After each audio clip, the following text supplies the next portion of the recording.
அன்புள்ள சகோதர சகோதரிகளே, உங்களுக்கு ஒரு நற்செய்தி.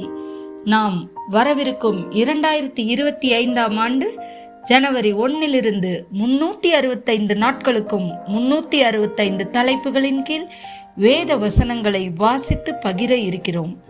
நீங்கள் இதை அனுதினமும் கேட்டு தியானித்து ஆசீர்வாதத்தை பெற்றுக்கொள்ளுமாறு கேட்டுக்கொள்கிறோம். அது மட்டுமல்ல, இதை சப்ஸ்கிரைப் செய்து உங்கள் நண்பர்களிடமும் பகிர்ந்து கொள்ளுமாறு அன்புடன் கேட்டுக்கொள்கிறோம். நன்றி.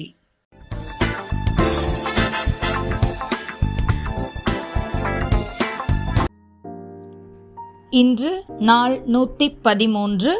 தலைப்பு பொறாமை. நீதிமொழிகள் 27:4.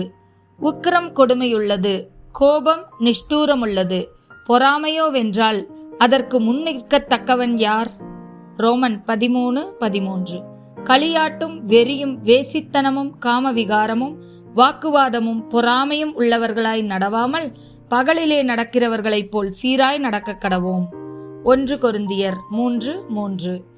பொறாமையும் வாக்குவாதமும் பேதங்களும் உங்களுக்குள் இருக்கிறபடியால் நீங்கள் மாம்சத்திற்குரியவர்களாயிருந்து மனுஷ மார்க்கமாய் நடக்கிறீர்கள் அல்லவோ.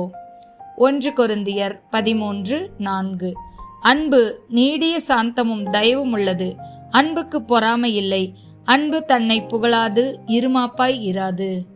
ஆமேன்.